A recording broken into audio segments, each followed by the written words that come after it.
All right, so this is my public service announcement. Some of you may have some of the new advanced frame, incredible kayaks. I'm loving mine. I've got an advanced frame ultralight and just love it.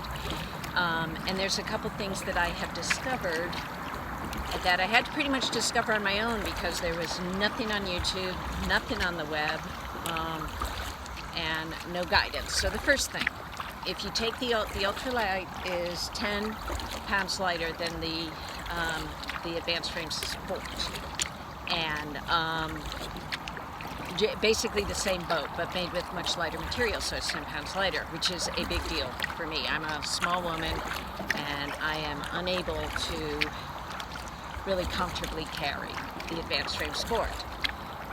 So, and I can very easily carry the ultralight. And you know, I never have to go far usually to put in, but sometimes I'm walking, I don't know, half mile with my kayak. I use a kayak cart, but when I bring my hard body, but just even getting in and out of the car is becoming increasingly difficult carrying a heavy kayak. So I fell in love with the ultralight. But it wasn't nearly as good as the sport in terms of tracking and maneuverability. And I thought, I'm just going to have to give up on the idea of a really ultralight kayak. But then I was reading about accessories and I read about the drop stitch floor.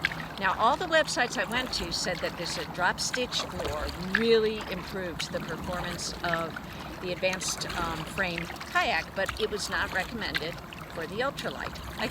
But they're the same kayak, different materials, which is, again, you know, why it's lighter, but same dimensions, basically the same kayak. So I decided I'd give it a try. I would try the ultralight, the drop stitch floor in the ultralight. And even though Advanced Elements, who makes the kayak, said, well, are you sure you want to do that? Because, yeah, technically you could, but then the difference in weight is only going to be about 3 or 4 pounds, and the ultralight is a more expensive kayak than the sport. So you're not saving yourself much once you put in the drop stitch floor, which is heavier than the foam floor that comes with the ultralight. But the foam floor is also so thin that it's like, the tracking is really affected. The tracking of the kayak, you know, nice straight ride. So anyway, I thought it's worth a try. So I put in the drop stitch floor. The comfort level is night and day different, and the tracking ability, again, night and day different. It so improved the performance of the ultralight.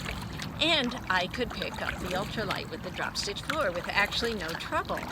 So I thought this feels like a 5 pound difference to me, and that made all the difference. So I actually weighed both kayaks with the drop stitch floor in, and the ultralight with the drop stitch floor and with its foam floor removed weighed out as 5 pounds lighter than the sport with the drop stitch floor, and that 5 pounds made all the difference to me. So I strongly recommend the drop stitch floor with the ultralight. If you know, it's not, I guess not everyone would think that the extra cost of the ultralight would be worth it, but if you're a really small woman who, I keep looking up because I think I see an eagle, but actually I think it's an osprey, like me anyway, then you know, this could make the difference between you being independent with your kayak or needing a cart or not being independent in terms of carrying it. So then next problem. I've had a hard body for years, and I found a bimini or a sunshade top. And you know, I had to drill some holes in my kayak and install that sunshade top, and I loved it because I've had skin cancer. I need to be careful in the sun, and also the sun gets hot out on the water, and especially in North Carolina. And it really made a difference in how long I could be out on the water. But what could I do with an inflatable? So it took me forever even to find something that said it could be used with an inflatable. And it was this is made by Sunshade. the one that I am using right now.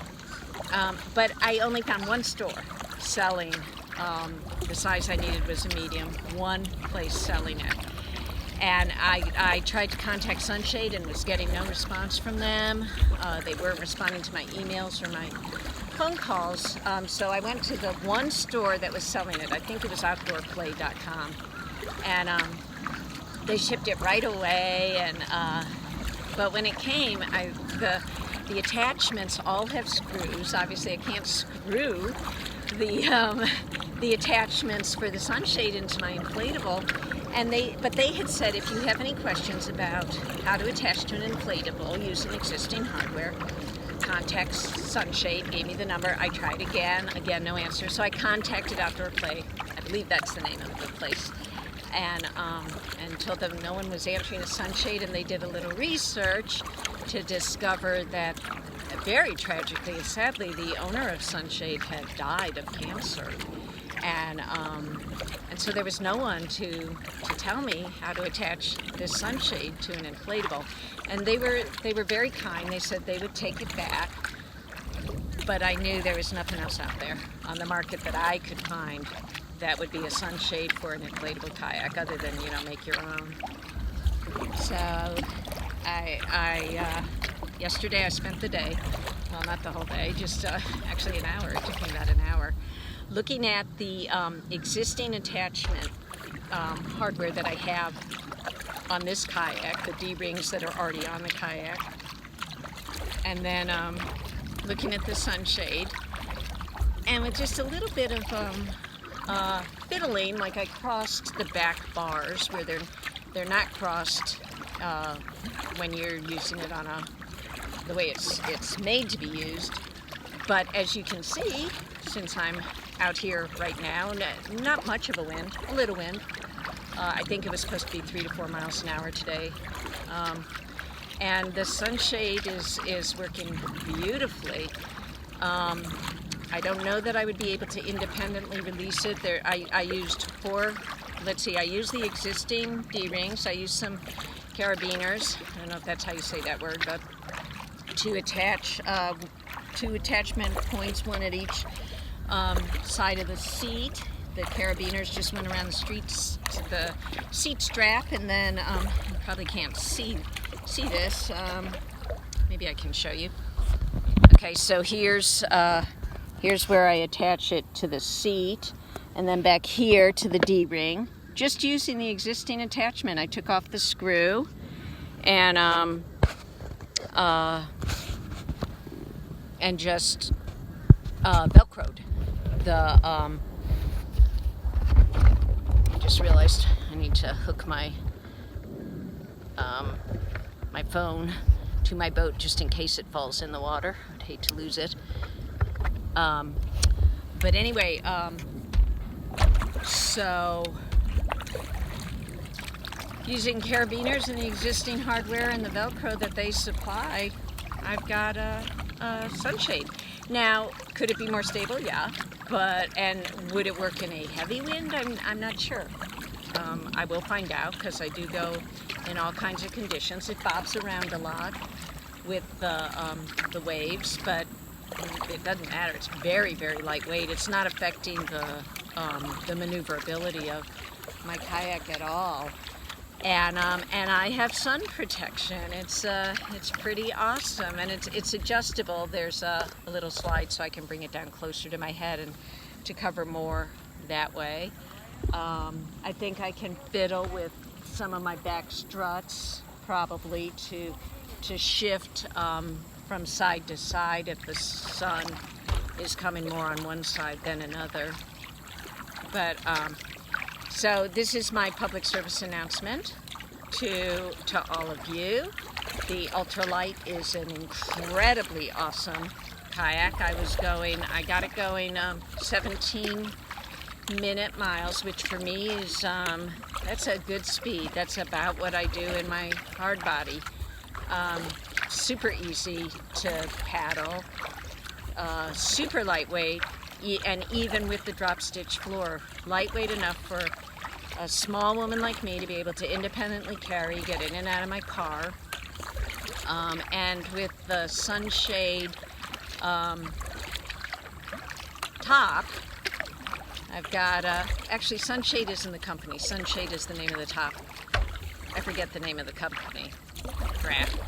Let's see, Wind Paddle. There you go. Wind Paddle. Sorry, Wind Paddle is the name of the company. I don't know what they're going to do now that the owner has died. I don't know if they have other people that will then continue on with the business. If not, you might have a hard time finding one of these Wind Paddle sunshades. So, but I'm really glad I got mine. God bless y'all. Bye-bye.